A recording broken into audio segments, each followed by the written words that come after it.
जब दुनिया के दूसरे कई डेमोक्रेटिक मुल्क के लोग अपने ही खिलाफ सरकार के उल्टे सीधे फैसलों के हथौड़े की मार को बिना चीखे चुपचाप बुज़दिलों की तरह झेलते जा रहे हैं, तब उस वक्त ईस्ट यूरोप के एक मुल्क बेलारूस की आवाम अपने खूंखार जालिम तानाशाह प्रेसिडेंट अलेक्जेंडर लुकाशेंको, जो 1994 से लेकर अब तक तकरीबन 26 सालों से सत्ता पर काबिज है, उसके खिलाफ लाखों की तादाद में सड़कों पर है। रोमन हुक्मरान कहते थे कि जब आवाम को रोटी न दे सको तो उसे सर्कस दो, मतलब नया तमाशा दो।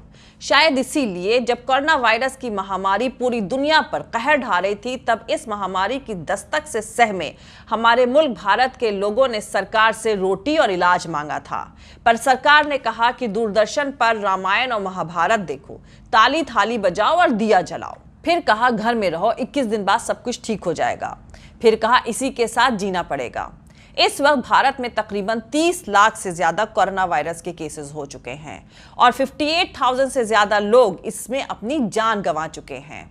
पर मुसीबतों के इस तूफान में हमारे प्रधानमंत्री नरेंद्र मोदी जी मोर को दाना चुगाने का सर्कस दिखा रहे हैं और बेचारी आवाम खामोशी से चुपचाप इस तमाशे को देखने पर मजबूर है। वहीं दूसरी तरफ जब इस कोरोना वायरस की महामारी ने पूरे यूरोप पर कहर ढाना शुरू किया, तो ईस्ट यूरोप के मुल्क बेलारूस के प्रेसिडेंट अलेक्जेंडर लुकाशेंको ने अपनी आवाम से ताली थाली बजाने को तो नहीं कहा, लेकिन उन्होंने इस महामारी को सिर्फ एक पागलपन कहा और अपनी आवाम से कहा कि वोडका का एक शॉट लगाएं, सोना बाथ लें, ट्रैक्टर की एक राइड लें, सब बीमारियां गायब हो जाएंगी। अब बेलारूस की आवाम प्रेसिडेंट साहब को सत्ता से पूरी तरह गायब करने पर अड़ी हुई है और अपने मुल्क की डेमोक्रेसी को कायम रखने के लिए चुनाव में धांधली करके सत्ता हथियाने वाले इस प्रेसिडेंट के खिलाफ लाखों की तादाद में सड़कों पर है। पर दुनिया की सबसे बड़ी डेमोक्रेसी भारत में मंजर कुछ अलग है। रोजी रोटी, रोजगार, अस्पताल, इलाज, सेफ्टी, सिक्योरिटी और भूखमरी जैसे मसलों पर सरकार का सर्कस अभी भी काफी भारी है। अफसोस भारत ये वक्त शायद ही याद रख पाए कि जब देश में कोरोना और बिहार और असम में बाढ़ में फंसे लोग भूख से दम तोड़ रहे थे, तो उस वक्त देश के प्रधानमंत्री मोर को दाना खिला रहे थे। वैसे 1934 में हिटलर ने भी हिरन को दाना खिलाते हुए फोटो खिंचवाई थी, लेकिन जर्मनी के लोगों को तो उसके बाद की तबाही का वो अफसोसनाक मंजर आज भी याद है। और यही वजह है कि बेलारूस की आवाम अपने मुल्क की डेमोक्रेसी को बचाने के लिए अपने प्रेसिडेंट अलेक्जेंडर लुकाशेंको, जिन्हें यूरोप का आखिरी तानाशाह कहा जाता है, उनकी 26 सालों की हुकूमत को उखाड़ फेंकने पर आमादा है। और अब अगर दुनिया के सबसे बड़े डेमोक्रेटिक मुल्क भारत की बात करी जाए, तो ऐसा महसूस होता है कि ये डेमोक्रेटिक मुल्क अब सिर्फ 2 लोगों की प्राइवेट लिमिटेड कंपनी बन गया है, जहां जिम्मेदारी नाम की कोई चीज नहीं बची है। धर्म, ईमान, देश, कल्चर और रिसोर्सेज सब बेचकर वोट और सत्ता हासिल करना ही सबसे बड़ा मकसद है। देश की आवाम को बेवकूफ बनाकर गुमराह करने और फिजूल की बातों को खबरों में बनाए रखने के लिए सरकार के पास 56 तरीके हैं। अब आप खुद सोचिए कि जिस दिन देश में कोरोना वायरस के चलते तकरीबन 56,000 मौतें हो चुकी हो, उस दिन देश का मुखिया मोर के साथ 56 तरीके के पोजेस देकर वीडियो बनवाता है। और जाहिर सी बात है कि इस वीडियो बनाने में न जाने कितने लोग लगे होंगे, कितने दिन तक शूटिंग चली होगी और कितना पैसा फूका गया होगा। पर क्या करें, रोम के हुक्मरान की कहावत की इज्जत भी तो रखनी है ना, कि जब अवाम को रोटी न दे सको तो उन्हें नया सर्कस दो। तो दोस्तों, बेलारूस की सियासत में जो भूचाल आया है उसको समझना और जानना बेहद जरूरी है, ताकि आप समझ सके कि देश की मौजूदा सियासत कौन सी लहर पर सवार होकर किस किनारे से टकराने वाली है। और हर 5 सालों में आपके पैरों में गिरकर वोट मांगने वाली सियासत आपको गूंगा बनाने पर क्यों आमादा है, ये आपको बेलारूस में चल रहे सियासी तूफान की कहानी को सुनकर समझ में आएगा। तो चलिए ईस्ट यूरोप के मुल्क बेलारूस की तरफ चलते हैं, लेकिन उससे पहले जो लोग हमारे इस चैनल पर नए हैं वो हमारा YouTube channel political Tamasha with doctor Arshi को सब्सक्राइब करके वहां पे लगी बेल आइकॉन को जरूर दबा दे, ताकि आपको हमारे आने वाले हर वीडियो की अपडेट्स मिलती रहे। और दोस्तों, अगर आपको हमारा काम पसंद आता है, हमारे वीडियोस पसंद आते हैं, तो www.patreon.com Dr. अर्शी खान पर जाकर डोनेट करके आप हमारे काम को सपोर्ट कर सकते हैं। तो चलिए शुरू करते हैं। तो दोस्तों, पहले जानते हैं कि बेलारूस की आवाम सड़कों पर क्यों है। तो आपको बता दें कि पिछले 26 सालों से बेलारूस में साफ सुथरे चुनाव नहीं हुए हैं और इस साल 9 अगस्त 2020 को बेलारूस में प्रेसिडेंट पद के लिए चुनाव हुए थे और पिछले 26 सालों से रहे प्रेसिडेंट अलेक्जेंडर लुकाशेंको को इस चुनाव में जबरदस्त जीत हासिल हुई थी। उसके बाद से बेलारूस की आवाम सड़कों पर है और दोबारा वोटों की गिनती कराने की मांग कर रही है, क्योंकि उसका मानना है कि यह चुनाव धांधली से जीता गया है। पूरे बेलारूस के शहरों में अलेक्जेंडर लुकाशेंको की इस जीत के खिलाफ जगह जगह प्रोटेस्ट हो रहे हैं, विरोध प्रदर्शन हो रहे हैं। प्रेसिडेंट के इशारों पर ऑफिसर्स और अधिकारियों ने इस प्रोटेस्ट को दबाने की पूरी ताकत से कोशिश करी है। हजारों लोग इन प्रोटेस्ट के दौरान रबड़ की गोलियों, आंसू गैस और पानी की बौछार से जख्मी हो गए हैं। अब आपको बता दें कि वियना के ह्यूमन राइट्स सेंटर के हिसाब से बेलारूस में मई के महीने में यानी इलेक्शन कैंपेन शुरू होने से पहले ही तकरीबन 2000 लोगों को हिरासत में ले लिया गया था और वोटिंग वाले दिन इंटरनेट को बंद कर दिया गया था।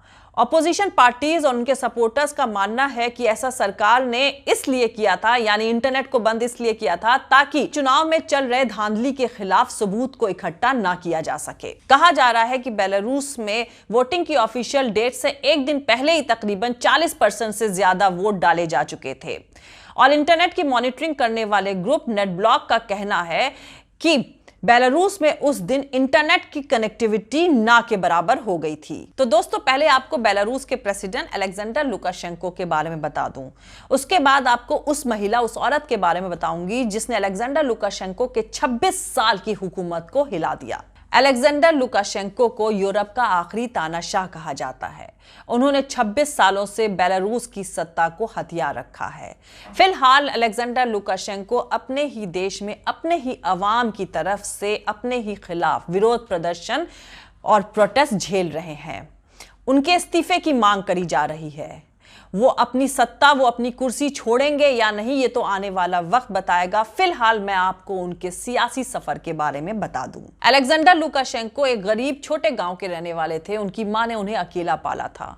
सन 1990 में अलेक्जेंडर लुकाशेंको पार्लियामेंट पहुंचे और यहां से उनके सियासी सफर ने रफ्तार पकड़ी। उन्होंने एंटी करप्शन कमेटी के प्रेसिडेंट के तौर पर काफी बेहतरीन काम किया था। अलेक्जेंडर लुकाशेंको 1975 में टीचिंग के प्रोफेशन की पढ़ाई करके ग्रेजुएट हुए थे। उसके बाद 1979 में वो सोवियत कम्युनिस्ट पार्टी में शामिल होने के लिए उन्होंने सेना में पॉलिटिकल इंस्ट्रक्टर के तौर पर तकरीबन 2 साल काम किया था। उन्होंने करस्पॉन्डेंस से पढ़ाई करके एग्रीकल्चर एंड इंडस्ट्री इकोनॉमिक्स की डिग्री ली। उसके बाद 1985 में वो कलेक्टिव फर्म के प्रेसिडेंट बने। 1994 में वो एक काफी पॉपुलर नेता का चेहरा बनकर उभरे और एंटी करप्शन कैंपेन ही उनका एजेंडा था। लेकिन सत्ता हासिल करने के बाद, इलेक्शन में जीतने के बाद अलेक्जेंडर लुकाशेंको ने बहुत सारी वही पॉलिसीज अपनाई जिन पॉलिसीज की पार्टी को उन्होंने 14% के मुकाबले 80% वोट हासिल करके हराया था। सबसे पहले उन्होंने मीडिया और अपोजिशन को अपने कंट्रोल में किया, जैसा कि 2014 में भारत में सत्ता बदलने के बाद हुआ था। जी हां, बेलारूस के प्रेसिडेंट अलेक्जेंडर लुकाशेंको ने सत्ता के तख्त पर बैठते ही सबसे पहले मेन स्ट्रीम मीडिया को अपने कब्जे में किया था। उसके बाद जो लोग उनके खिलाफ आवाज उठा रहे थे उन पर हमले करवाए, उनको टॉर्चर किया और उन पर झूठे मुकदमे दर्ज करवाकर उनको जेल भेज दिया। ठीक ऐसा ही तमाशा 2014 से लेकर अब तक अपने यहां भी देखने को मिल रहा है। 2003 में अलेक्जेंडर लुकाशेंको ने कहा था कि जी हां, तानाशाही मेरी स्पेशलिटी है, मेरी खासियत है और मैं इस बात को एक्सेप्ट करता हूं। अब आपको यहां पर बता दूं कि पूरे यूरोप में सिर्फ बेलारूस ही एक ऐसा मुल्क है जहां अब भी मौत की सजा सुनाई जाती है। ऐसा माना जाता है कि 1999 से लेकर अब तक तकरीबन 300 से ज्यादा लोगों को मौत की सजा सुनाई जा चुकी है। अब आपको इस तानाशाह की सत्ता हिलाने वाली उस महिला के बारे में, उस औरत के बारे में बता दें, लेकिन उससे पहले आपको बेलारूस के एक यूट्यूबर सर्गेई तिखानोवस्को के बारे में जानना जरूरी है। सर्गेई तिखानोवस्को बेलारूस के एक यूट्यूबर हैं। उनके चैनल का नाम है अ कंट्री फॉर लाइफ। मौजूदा सियासत को लेकर वो पूरे बेलारूस में घूमे, उन्होंने लोगों से बातचीत करी, उनके ख्यालात जाने मौजूदा सरकार को लेकर और फिर वीडियोस बनाकर उनको अपने चैनल पर अपलोड किया। जब उनका चैनल काफी फेमस होने लगा, उनके वीडियोस काफी फेमस होने लगे, उनके चैनल पर सब्सक्राइबर तेजी से बढ़ने लगे, तब मौजूदा सरकार के ऑफिसर्स का ध्यान उनके चैनल पर गया, उनकी तरफ गया। अपने वीडियोस में उन्होंने देश में तानाशाही के चलते हुए नुकसान, इंप्रूवमेंट की कमी और देश में क्या क्या इंप्रूवमेंट हो सकता है और किस तरह का करप्शन देश में चल रहा है। जब लोगों से इन सब चीजों के बारे में बात करी, उसके वीडियोस को अपने चैनल्स पर अपलोड किया, तब सरकार के ऑफिसर्स में इस बात को लेकर बेचैनी बढ़ी। उसके बाद उन्हें पकड़कर जेल में डाल दिया गया और प्रेसिडेंट अलेक्जेंडर लुकाशेंको के खिलाफ चुनाव लड़ने से भी रोक दिया गया। उसके बाद सर्गेई तिखानोवस्की की वाइफ स्वेतलाना तिखानोवस्की मैदान में उतरी और सरकार के खिलाफ अपोजिशन की बागडोर अपने हाथ में ले ली। स्वेतलाना तिखानोवस्की को इससे पहले सियासत का कोई एक्सपीरियंस नहीं रहा था। वो इंग्लिश की टीचर रही थी और 2 बच्चों की मां है। अब आपको यहाँ पर बता दें कि बेलारूस की सत्ता पर तकरीबन 26 साल से काबिज रहे प्रेसिडेंट अलेक्जेंडर लुकाशेंको के खिलाफ चुनाव में उतरने वाले एक शख्स की मौत जेल में हो गई, दूसरा शख्स देश छोड़कर भाग गया। ऐसे हालातों में स्वेतलाना तिखानोवस्की ने अलेक्जेंडर लुकाशेंको के खिलाफ चुनाव में उतरकर उनको एक चुनौती पेश करी। हालांकि स्वेतलाना का कहना है कि उन्हें चुनावों में रैलियां करने के बजाय अपने बच्चों को अपने हाथ से खाना खिलाना ज्यादा पसंद है। लेकिन जब उनके पति को अलेक्जेंडर लुकाशेंको ने जेल में डाल दिया, तब उन्होंने अलेक्जेंडर लुकाशेंको की इस तानाशाही के खिलाफ चुनाव में उतरने का मिशन अपने हाथ में ले लिया। पर वोटिंग के दूसरे दिन ही स्वेतलाना तिखानोवस्की बेलारूस से गायब हो गईं। उसके कुछ दिन के बाद लिथुआनिया के फॉरेन मिनिस्टर ने ट्वीट करके बताया कि स्वेतलाना तिखानोवस्की अपने बच्चों के साथ उनके देश में सेफ एंड सिक्योर हैं। उसके बाद स्वेतलाना तिखानोवस्की के 2 वीडियो सामने आए जो ऐसा लगता है कि उनके बेलारूस छोड़ने से पहले शूट करे गए थे। इन वीडियोस में वो काफी स्ट्रेस में, काफी तनाव में दिखाई दे रही थी।